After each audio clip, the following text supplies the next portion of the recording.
Welcome, thanks for joining me, astrologer Patrick Arundell, for the latest of my deep dive series. Today I'm going to do an eclipse special. Yes, look at the penumbral lunar eclipse of the 25th of March together with the total solar eclipse of the 8th or the 9th of April. Why am I looking at them collectively? Well, it's because they are intrinsically linked. Eclipses work in polar pairs.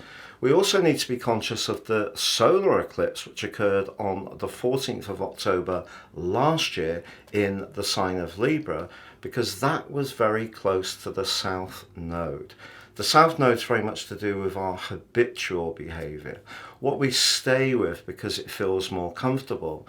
So the lunar eclipse of the 25th of March is the outcome of when we set our intentions on that event. Now, the south node was influential, but also we had a tricky quincunx to Uranus and also Neptune. Neptune can create mystery and confusion, Uranus disruption. So in terms of the sign of Libra, it's very much about trying to relate, trying to find balance.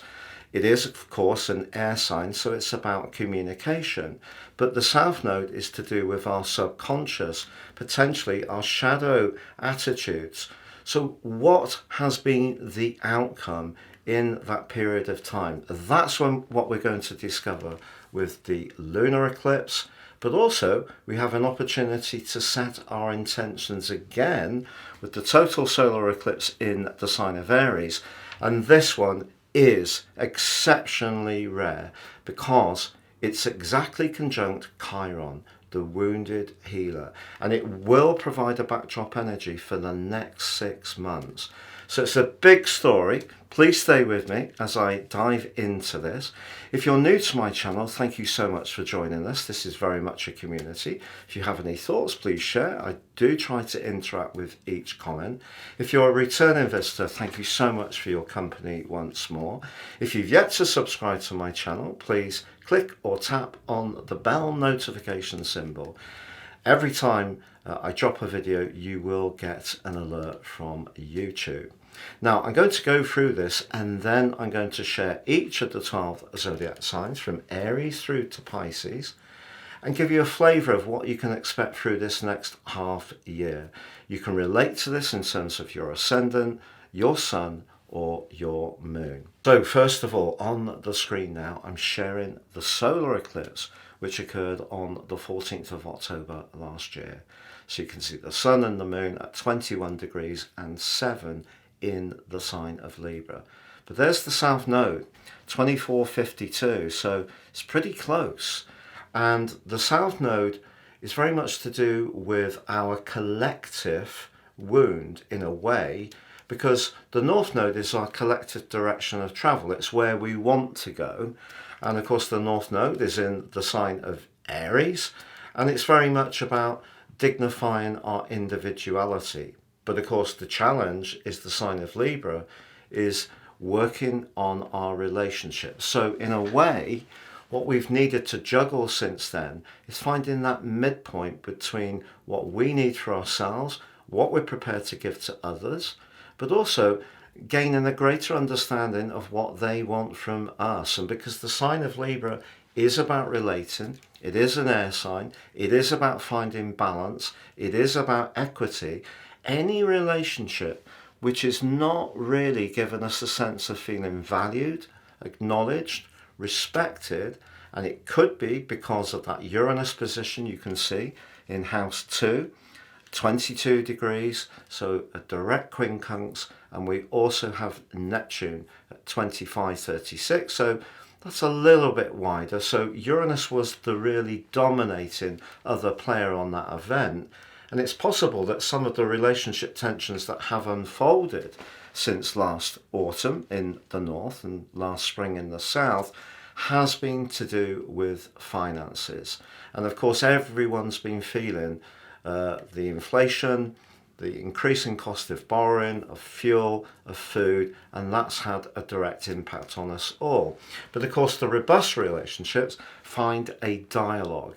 But essentially that solar eclipse is asking us to celebrate our relationships, but not give away our power. So the North Node is saying, look, it's important to stay with what we need as an individual too. Now that brings us to this lunar eclipse of the 25th of March, which of course is also a penumbral lunar eclipse.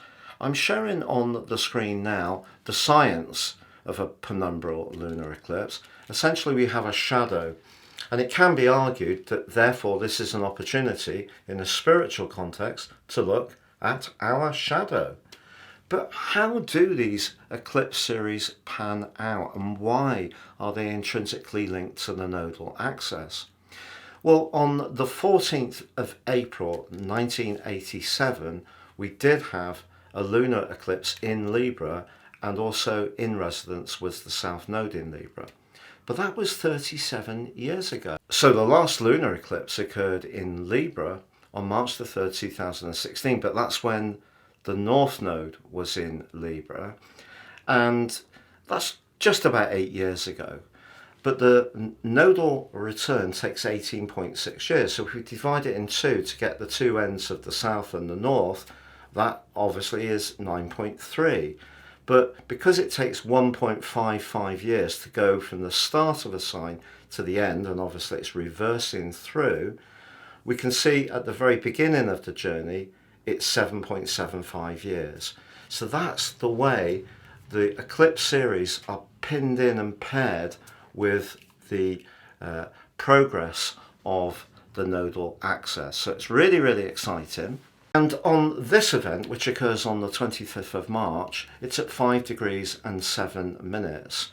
And on the screen now, I'm showing exactly where it occurs in all the major cities of the world.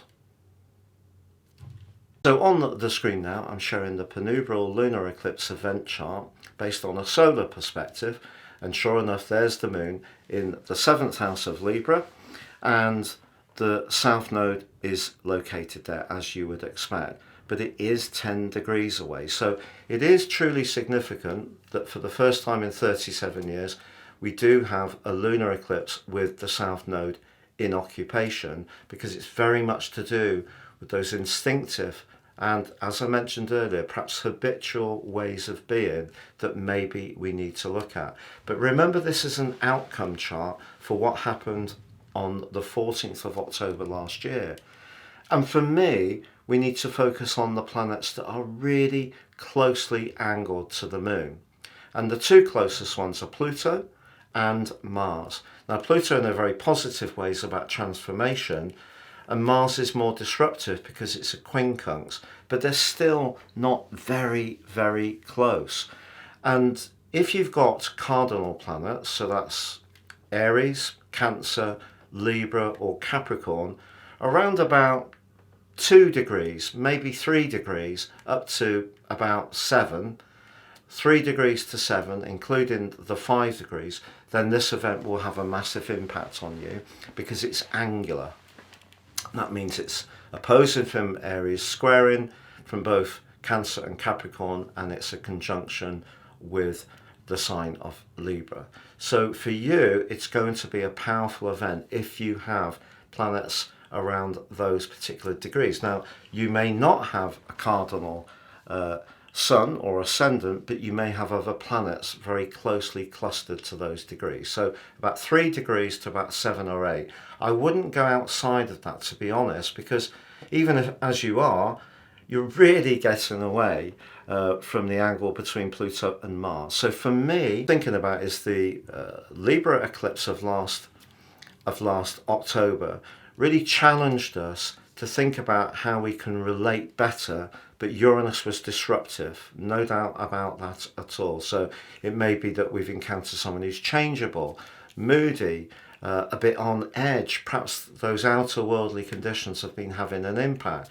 Perhaps there's been a sudden change. You've met somebody, or somebody has gone out of your situation.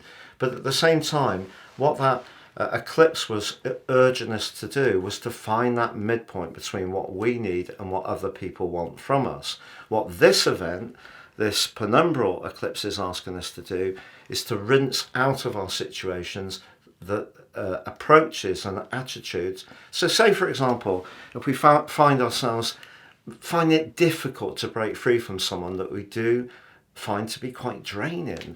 You know, it could be someone we actually like, but there's something about the energetic exchange which isn't very good for us. And that's what we should be considering, because as we go into the total solar eclipse, that's about a celebration of us as individuals. So on the screen now is the total solar eclipse. Now, mine is based on universal time, and therefore it's the 8th of April. In fact, it's the 8th of April for all the major cities of the world, bar Sydney, which is the 9th in the early hours. The interesting thing is, the event chart I'm sharing with you, based on Placidus, has an ascendant in Libra. You couldn't really make it up. But also, the South Node is right on that ascendant. So this is really significant. We also have the part of fortune there. So even though this event is about celebrating our individuality, you can see the Sun and the Moon, Chiron, Mercury, they're all in the 7th house. And of course, the sign of Aries is about actualizing our instincts in terms of starting things off or initiating things. But it's very much to do with our identity, particularly with Chiron, so powerfully involved in this event. So Chiron in exact conjunction with the Sun, that is sensationally rare, sensationally potent. And over the next 6 months, if we do feel that there's a relationship which is holding us back, we're not thriving because someone's attitudes, lack of respect, lack of acknowledgement, lack of encouragement, lack of awareness, not good at listening. So that's very important with this particular pair of eclipses, because Aries may be about action and initiation, but it is important in this day and age to actually not so much always have an opinion and just stop and just consider. And that's where the balance, the equity of the sign of Libra can be so valuable. But the downside of Libra is that Libra sometimes can feel that it does so much giving and so much attuning to other people's needs, we forget who we are and we lose our identity. And that can be a real problem. If you've got a very strong Moon or Venus 7th house chart, you're probably brilliant at getting on with people. But do you feel that they always celebrate your unique talents, your individual needs? There's probably times when you don't. So for us all collectively, because remember, this eclipse series and the position of the nodes is about the collective, because it could well be, and it's likely for many people, that the nodal axis is in a different position in your nativity. So the key here is making sure that we're not giving away our power, we're not giving away our agency by spending too much time worrying about what other people think.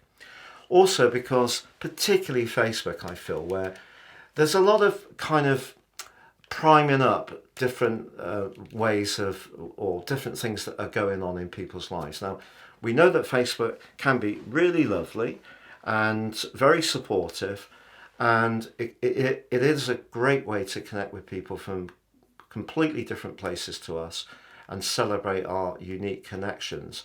But also there's all that stuff about people showcasing where they're having a tremendously good time, which in so doing is very excluding to the people who are not so fortunate. So Facebook can have a potential to be very excluding, I feel, and create differences. And of course it's so controlled now, it's not even the natural sharing of pictures and positivity that it used to be, because it's all about monetizing it for Facebook or Meta's benefit, not our benefit. So in some ways we've become so attuned. There's also the political correctness situation, where it's very difficult for some people to have an opinion that's not considered to be okay, not considered to be woke. And of course we can get to such a point that we then become fearful of offending anyone, so we're not saying anything, or we're thinking, look, I'm going to be completely provocative and I don't care if I upset some people. And some people are strong enough to do that kind of stuff, but then they can be cancelled. So we live in a very strange time, really, where the power of the internet does connect us in such an amazing way, but in also in other ways is is dissipating our unity. You know, democracy is important. That means people are entitled to an opinion, but we need to share opinions with responsibility and care and use our language wisely, which of course is the Libran energy. So even though we have this total solar eclipse in the sign of Aries, so potent for the next 6 months, ironically, it's in the 7th house with Chiron conjunct, suggesting that we need to heal our relationships collectively with each other. We need to use our communication more skillfully. We need to listen more carefully. These are very Libran energies, but that doesn't mean to say we should diminuate our right to be individual, true to ourselves, and break free from any relationship which is not really serving our greater purpose, whether it's energetically or it's abusive or it's a relationship we even have to our own attitudes. We may not actually be in a romantic relationship or a friendship at the moment, and we may feel that that's fine, but we could have a relationship to ourselves that's a bit stuck. There may be some self-limiting thinking there to do with worthiness, particularly because Chiron in Aries is very much to do with our sense of identity. So a huge opportunity for all of us, but essentially these two events are linked. The lunar eclipse is the outcome of the solar eclipse last year, which was very close to that south node.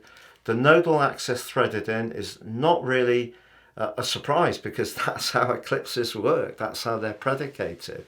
So we can say the lunar eclipse is ultra rare, but really it's the solar eclipse, which is fantastically rare, having Chiron exactly conjunct the sun, and ironically in the 7th house, which is ruled by Libra and its key planet of Venus. So big time for us all in terms of how we relate, and it's finding that tip point between making sure that we're not giving away our power, we're being respectful, we feel heard, we set our boundaries, but also we're clear about what we want, and we're also open and available to connect to other people's needs.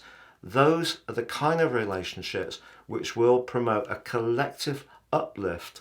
And there's lots of people open to this stuff, but there are lots of people out there being very abusive and strident and ungrateful and entitled in the opinions they're sharing and not being aware of the hurt and pain that can cause. So we just all need to be more responsible and decent in the way we interact with each other.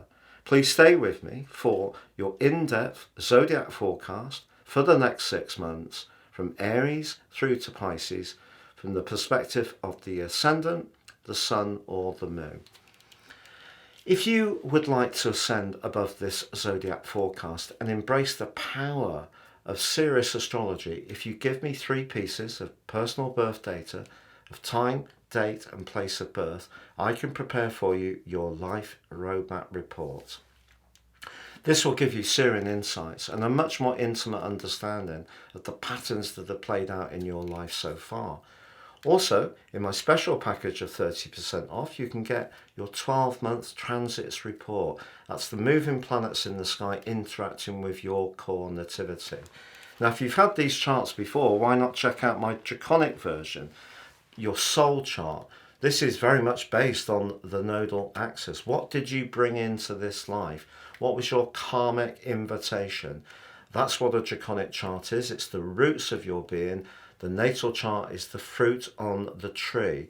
So if you'd like to investigate draconic, you can have the same package and also have your draconic 12-month forecast. Again, 30% off. Please see the link below. If you don't know your time, it is possible to have my solar package on both options. So Aries, if you have planets, the sun, the ascendant or other players around about 17 through to 22 degrees in Aries, this event is going to have that much more magnitude, but it will still have an impact taking a whole sign approach from 0 degrees in Aries. So over the next 6 months, I feel it is all about relationships. If you feel that you've given a lot, particularly since last October, in trying to lean into other people's needs, be very receptive, perhaps you've made a glorious connection with someone in that time, and that's something that you want to progress further. Chiron is just saying to you, look, have you got any inner relationship which is inhibiting you from really getting what you truly need in this critical part of life? Now, it may not be the case that you want to meet somebody, but perhaps you're still wanting to relate to people in some kind of collaborative way, meet up with friends, have mutual interests, because it's all about mutuality, but it can't be mutuality where you then become invisible in the process. And of course, the big player is Saturn in this whole situation, because it is reminding you of where you may feel more vulnerable, where you feel less assured, because Saturn in the 12th house can erode our self-confidence in quite subtle ways. Or it may be that you've been reading a little bit too much into other people's responses, but that doesn't mean to say you shouldn't trust your instincts either. So it's all about finding that balance, and of course that's what the lunar eclipse is essentially about. That's what the solar eclipse of last October was about. But for you, it's finding a balance where you retain your sense of authenticity. So whoever you're connecting with, it needs to be to a degree in a way which makes you feel that you can be true to yourself, that you can be that authentic person that you want and need to be. So if you're making too many compromises, that could be something that you are thinking very seriously about over the next 6 months.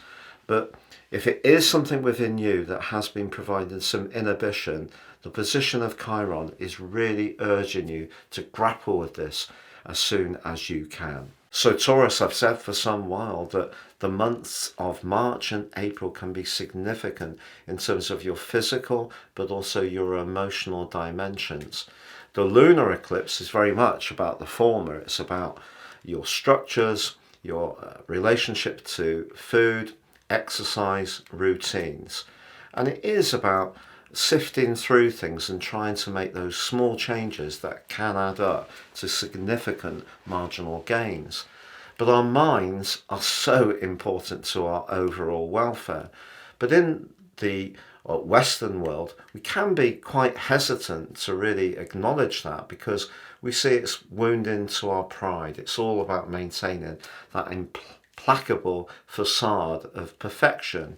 Well, that actually isn't going to be particularly useful to you over the next 6 months because of the role of Chiron on the solar eclipse. So think of Chiron's glyph. It's a key. You can insert it and unlock a mystery. So if there's something, anything, any single grain of energy that's inhibiting you from seizing your opportunities as well as you could, then this is the time to take action and to take your needs seriously. But that may mean opening up about some frailties, some vulnerabilities, perhaps talking to someone who does have insights around this area. Of course, we can't necessarily open up to anybody. People who don't have our best interest at heart can use this kind of confidential information or our vulnerabilities as a way to undermine us. So it's about aligning with the right people and the right person.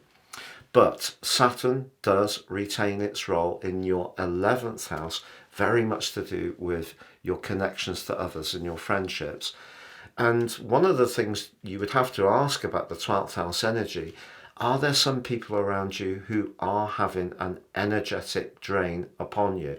Perhaps it's you who's very generous, the leader, the person who's making sure everyone else is okay. But 12th house energy, particularly Chiron, can see us bending over backwards to be very much a healer to other people, but healers can't pour from an empty jar. So if you are in a life role as a giver, a carer, work as a health professional, you work in a psychological dimension, it's also very important to make sure that you're sealed up and you feel safe and secure in that work. And you're not overreaching yourself. There is somebody that you can go to within the process to unburden some of the things that you may hear or support other people with. So Chiron in the 12th house also can, unfortunately, when people have it in their natal charts, be an influence which can see people getting targeted because they are gentle and they are very sensitive. So it is important to maintain a robust boundary to the people who aren't right for you, but work on that inner world as much as you can over this next half year. So Gemini, over the last year, Saturn has been giving you some extra responsibilities, or also pushing you perhaps to set your boundaries a little firmer when it comes to your professional interactions. But the cluster of energy on the solar eclipse, particularly in the sign of Aries, including your ruler Mercury, which is in retrograde, and the fact that the sun is applying to Chiron along with the moon, suggests that if there are people that you're interacting with that are very uplifting for you and very enabling, these are people that can become even more important over the next 6 months. And there could be a burst of revival around your social situation, because I think having Uranus, particularly in your 12th house over the last 5 or 6 years, has been quite an erratic influence. May have left you feeling a bit ragged at times, a bit exhausted, some sleepless nights, feeling a bit wound up. And it hasn't always been easy to focus on that more social dimension. So your ability to network and connect to others is really significantly boosted by the solar eclipse. But what about the lunar eclipse? Well, that's saying about what you need from the situation as an individual. The 11th house energy of the solar eclipse is what other people can expect from you, and that could be the catch, because these particular eclipse polarities are very much about marshalling your time and energy. That old saying of we can't please all of the people all of the time is something that you really need to bear in mind, because you are someone who can thrive when it's very stimulating and you're connecting with people who share your kind of values and aspirations. And because the 11th house is very much about that and the North Node continues to be there, then for sure that's exciting. But think about the psychological dimension with Jupiter and Uranus in the 12th house of your situation, but also think about those worldly interactions, because the chances are you are ascending or taking on more responsibilities, so that the time you have to play and join in with others, particularly around group pursuits, might be a little bit more pinched. So therefore, the people that you invest your time in need to be really worthy of you. So that's the key. Chiron is the key in terms of the glyph. But also think that the sign of Aries for you and the solar eclipse is also about your future planning. If your future plan, you've reached a point along your journey which you'd set out to achieve, what's really interesting is very often then our relationship to the plan can change and we start to want something different. So over the next 6 months, there could be a reset in terms of your longer term aspiration. So Cancer, the solar eclipse of October and the lunar eclipse of the 25th of March are all asking you to work with something that you have a great appreciation for. That is the more atmospheric part of your life. Where you live, how you live there, family matters, your sense of physical and emotional security, but also your ability to nurture and provide support for others is an area that you often thrive in. But I feel the solar eclipse is saying, have you, by all that support and devotion, in some ways been diminuting your ambitions and your opportunity to showcase your talents on a bigger stage? Because if the answer to that question is yes, the next 6 months, particularly with Chiron so closely in the mix, is asking you to take the glyph of Chiron, the key, and unlock the opportunities that you can seize to gain greater recognition and acclaim. You're one of the best managers of the zodiac. Yes, you're ruled by the moon, but that's just the first 10 degrees. All Cancerians obviously have the moon as the rulership, but your first decan is sub-ruled by the moon, the second by Mars, much feistier, and the third by the ebullient and expansive but more spiritual dimension of Jupiter. It just depends on where your sun is, of course, but if you have any planets around about 17 to 23 degrees, they're going to be strongly influenced by this event. And of course, we also have Venus, the North Node, and Mercury, despite its retrograde, all in your 10th house. So if ever there was a chance for you to showcase what makes you very special, the solar eclipse certainly gives you a platform to spring forwards in a very dynamic way. What's not to like? Well, it could be because of Saturn being in your 9th house. If you feel you lack the professional skills, academic skills, or you're limited in the amount of travel or moving around you can do due to your domestic or family circumstances, or the support you provide for others, that could be a factor. But what's happening is that with Jupiter and Uranus so active in your 11th house, which is where you can be very, very dynamic, the connections you're making now are a little bit different from those that you've made in the past. You're finding yourself a lot more open-minded, and that in turn can lead to openings of doors, but you then have to go through the door in order to seize that opportunity. So it may mean applying for a job in a different location. It may be going for a job using a slightly different blend of your skills. Maybe some retraining would be necessary in some ways. But if you are a leader at the moment, you're a manager, an executive, you have your own enterprise, you have a fabulous opportunity to storm forwards over the next 6 months. But you have to balance the amount of time and energy that you've been given to others in order to support them, because too much support to others, or not supporting your own emotional needs enough, could take away your opportunity to make a huge impact. So Leo, I'm going to ask you a question. Do you feel that Pluto moving through the sign of Capricorn for 16 long years, and of course you're going to have that resume from the 2nd of September to the 18th of November, but do you feel that in some way has pulverized your passion? Because if the answer to that question is yes, the solar eclipse in particular gives you a fantastic opportunity to ignite your passions in a way which really leans into the element of fire, which of course is your ruler. Now, of course, it depends exactly where you have planets in Leo or other places around your chart. But if you have them between around about 17 to 22 degrees in Leo, this event will be particularly impactful to you. But the sign of Aries for you is house 9. So the Libran energies that we've had with the solar eclipse on the 14th of October and the lunar eclipse of the 25th of March is all about your everyday communication, your everyday environment. It can be about tech, short journeys, connections to neighbours, also siblings, a lot of busy thinking. But the 9th house energy is what will really inspire us. This is where we're getting in contact with a higher part of our motivation.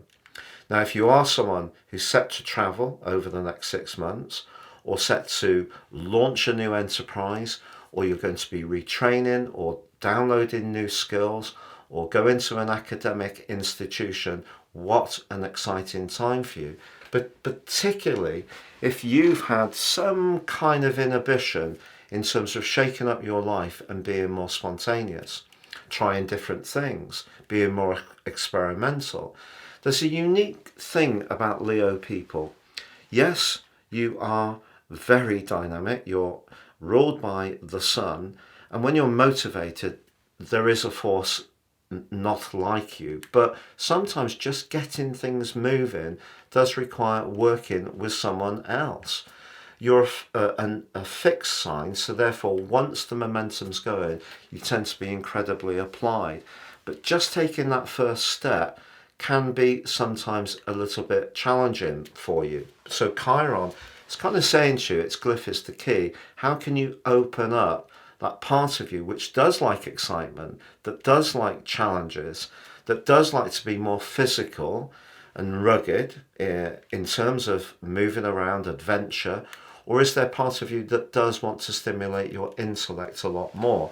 The ninth house energy we have, which goes from Venus, the North Node, obviously the eclipse itself, Chiron, which applies to the eclipse, and Mercury, despite the retrograde, are all pushing you to seize the moment. This is very Sagittarius energy, but most of all, it can ignite your inner passion that I think, or the dedication and application that you've shown since 2008, in terms of supporting other people with a lot of what they've wanted to do, now is your chance to step into the limelight. But it does mean being more risk-taking.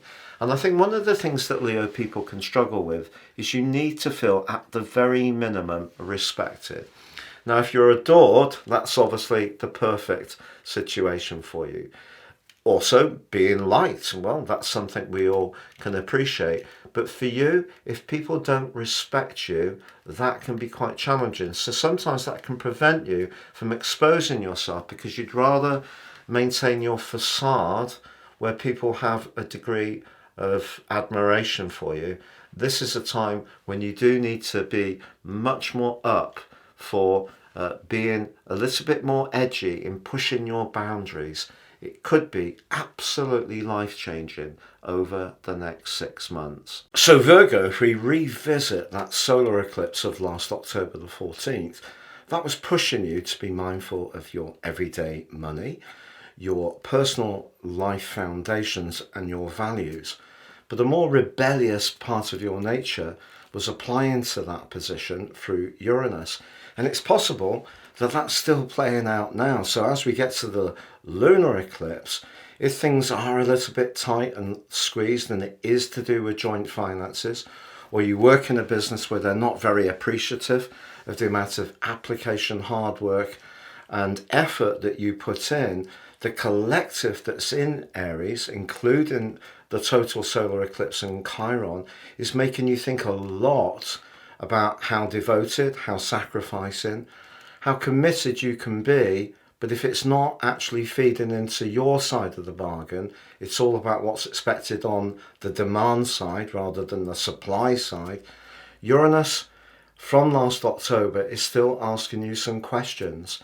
And of course, the 8th house can be about where things can transform. So maybe there's part of your situation that does need to evolve. Maybe at a psychological level, perhaps it is at a practical level. So for example, if you're trying to collaborate with someone else who sees things very differently to you, the fact that Saturn's in your 7th house could be freezing down the atmosphere between you if you can't reach a commonality. So I feel that Chiron being in the mix is a lot to do with your relationship to the devotion, to the intimacy potentially. So if you're in a situation where you're having to provide a lot of yourself, give up your freedom somewhat, Uranus, and a lot of demands are being made upon you, that can create resentment. But then the 8th house can be where we want to separate ourselves from something that's no longer working.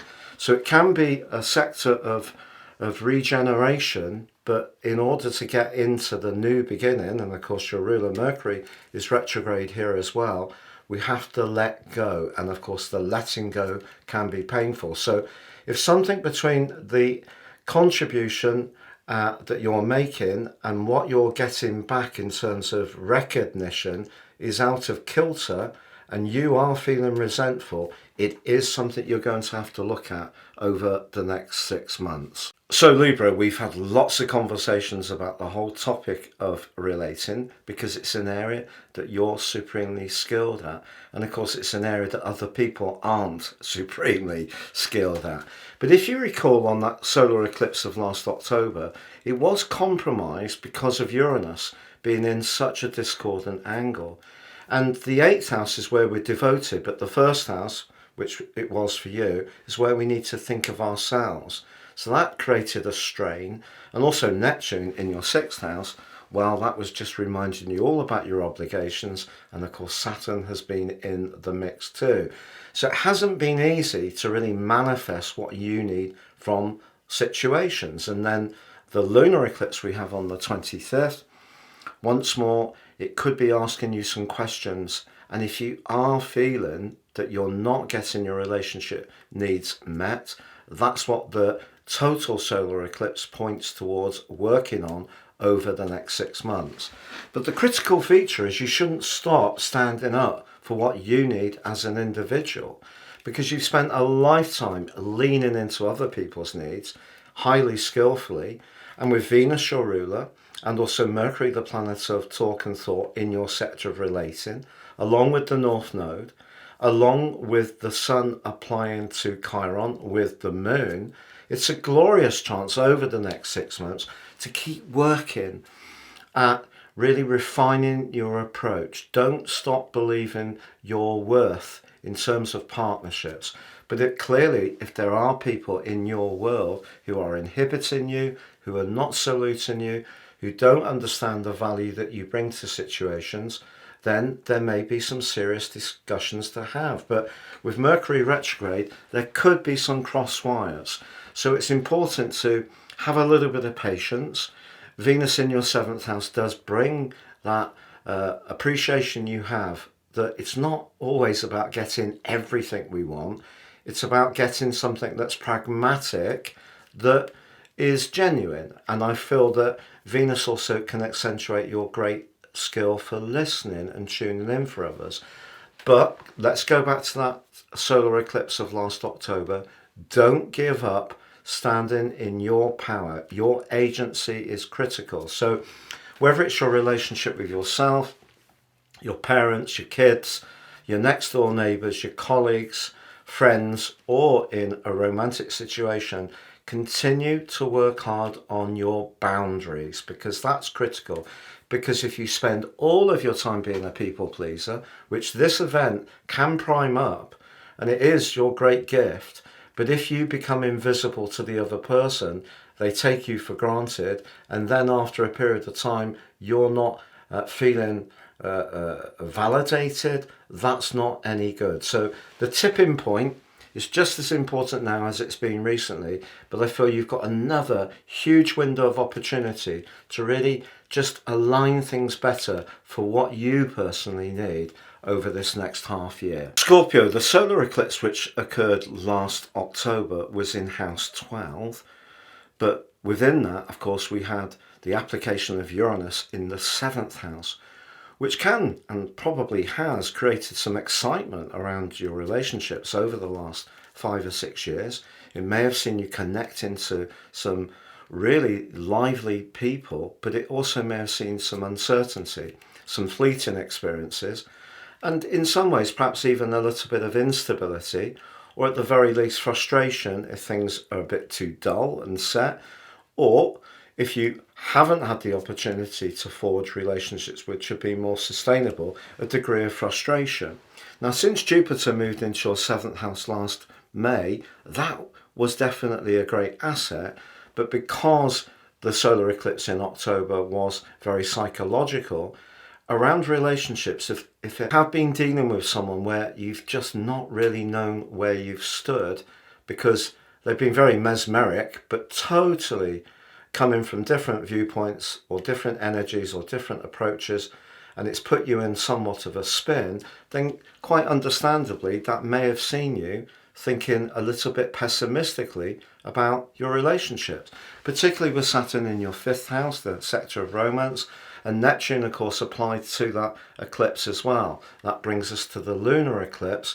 So you can think, have you in some ways lost some traction because of the confusion around you by some of the people, or have you felt a bit dislocated, or has your own sense of concern or vulnerability or anxiousness been stopping you from going forward quite as you would like? Because the total solar eclipse in the sign of Aries is a real chance to set your shoulder to the wind in terms of some kind of physical restructure, and part of that maybe being a lot more robust about what you will or will not accept. So if someone has been a little unkind or critical or cooling you out at times, Now I feel that you're going to be a lot less tolerant about that kind of stuff, quite rightly.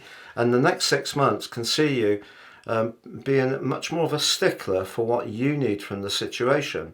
But of course, Mercury is in a retrograde. The 6th house can be about work, can be about appointments, can also be about pets. If you do want a pet, it could be very healing, Chiron, over the next 6 months.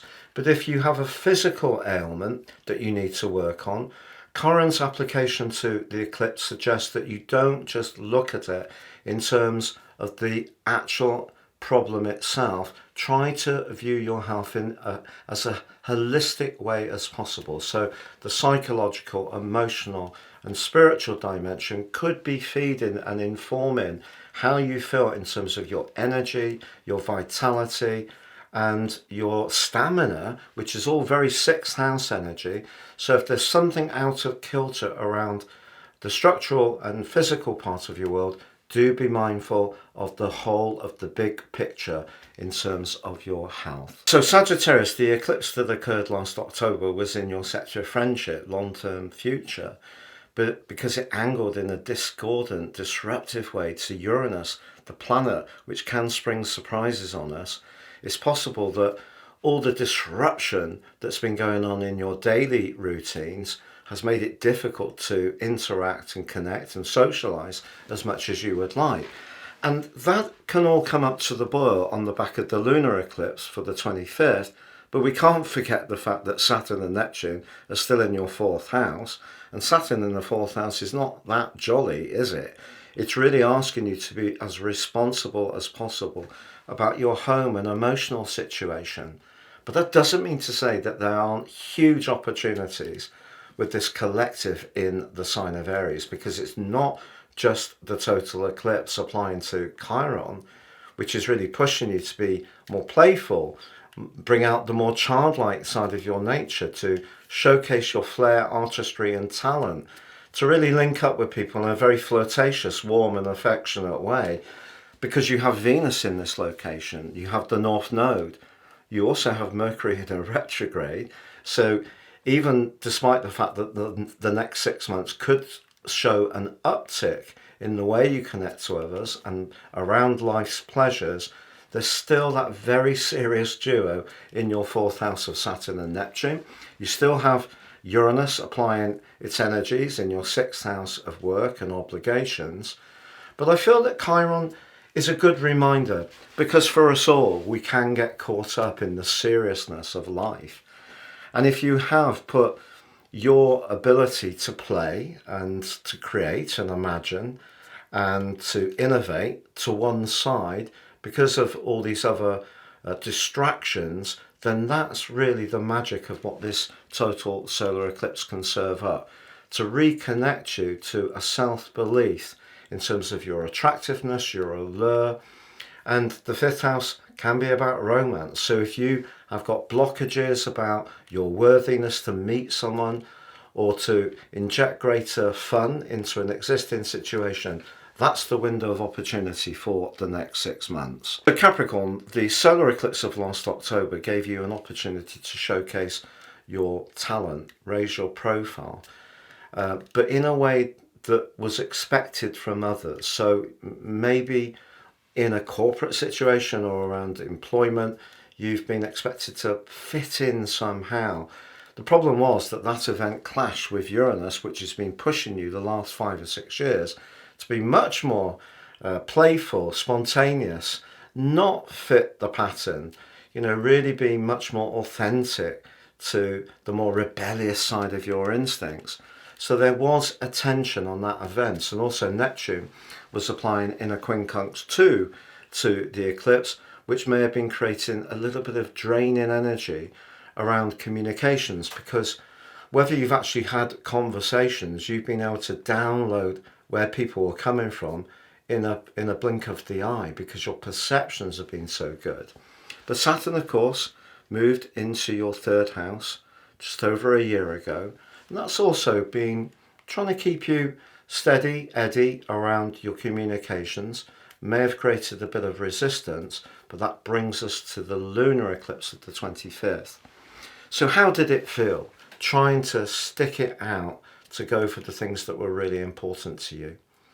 If you've ended up feeling denuded in some way in terms of your emotional needs, the collective that's in Aries on this event gives you a great opportunity to reset, because even if we live in a huge pile, you know, we've got all the money in the world, servants, the wonderful heated swimming pool, the big cars, the glamorous lifestyle, or the job where people really look up to us because of the status.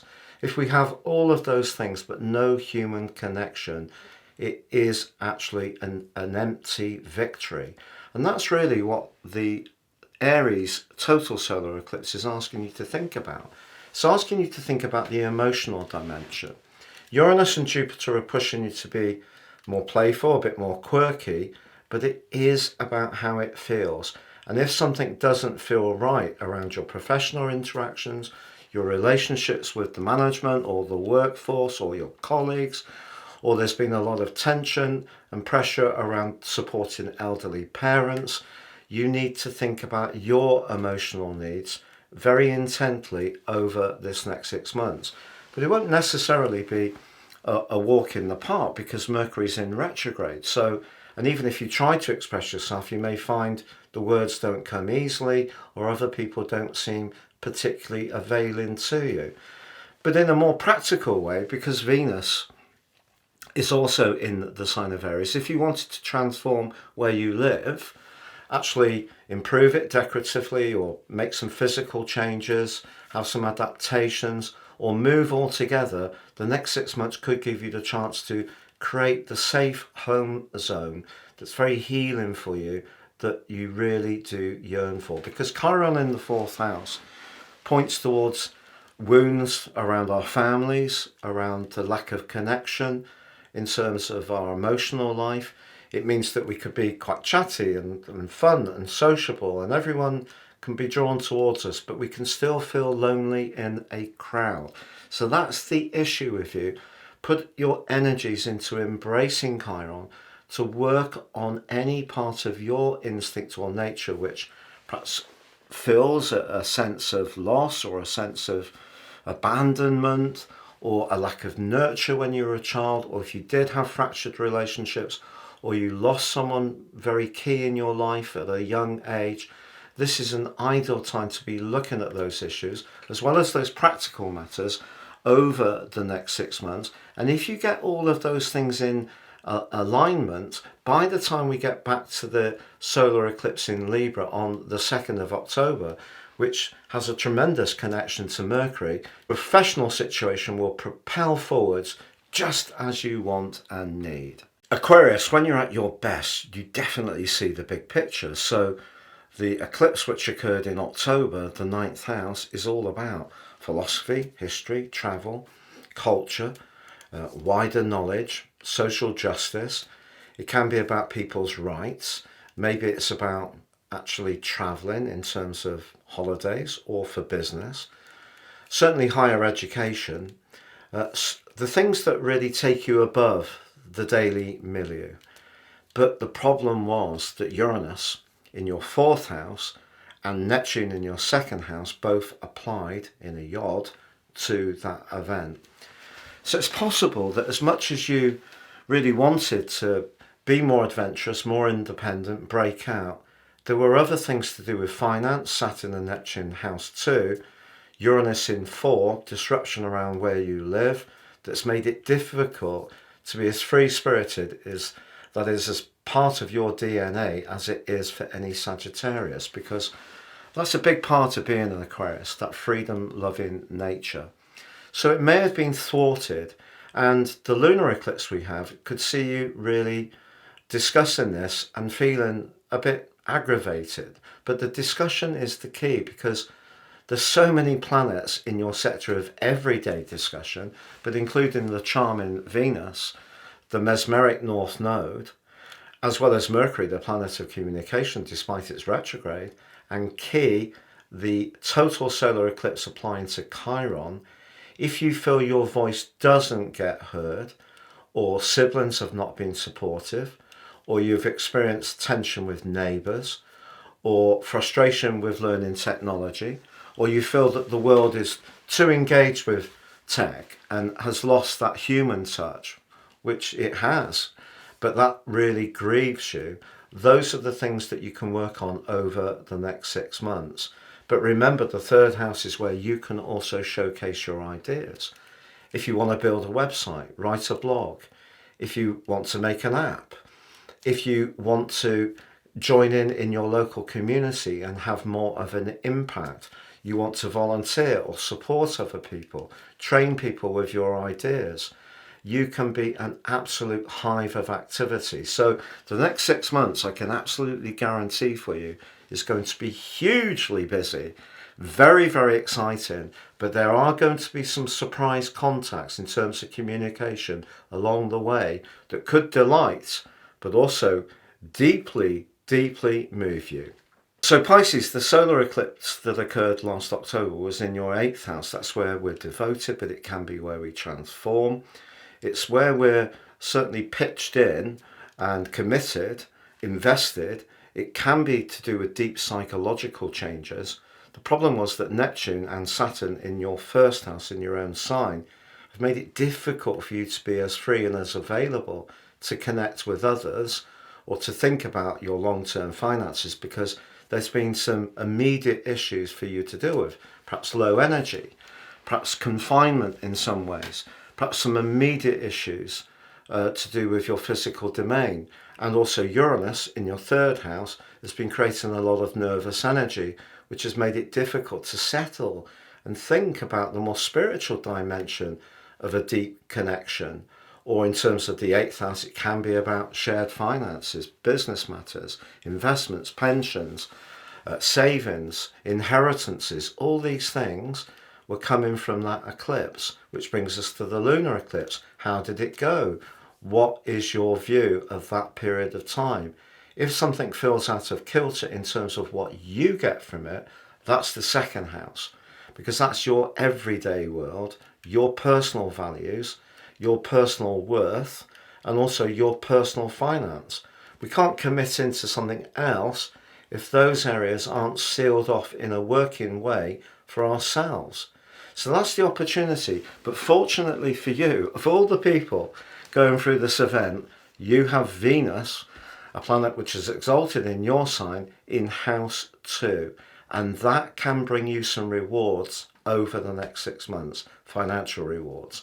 Also can make you feel more alluring because of the more sensual energies of Venus in the 2nd house, even though it's hosted by Aries, which is not the friendliest host. It's said to be detrimented here, but the truth is for you, this can improve your finances. Now Mercury, of course, is in a retrograde, so that could cause some snags to your finances. So you need to be very concentrated, working on the detail. Any transactions you do, particularly digital ones, monitor them carefully. Some mistakes could happen, not necessarily by you, just technology can fail you. But that application of the Sun to Chiron in the 2nd house is a huge opportunity to work on your self-value. And if you don't have the stronger sense of self-worth, the next 6 months can be so important, particularly as during that time, of course, the North Node continues to invert. It's going to be entering your sign in the middle of January in terms of the true node, 2025, and that's going to be a seminal moment. But until then, it does give you a once in 18.6 year opportunity to shore up how you feel about you. So the fact that Chiron's in the mix as well, if you're someone who comes from quite straitened circumstances, I did, almost complete poverty at one point in my childhood. If that is still haunting you in some ways, look at it.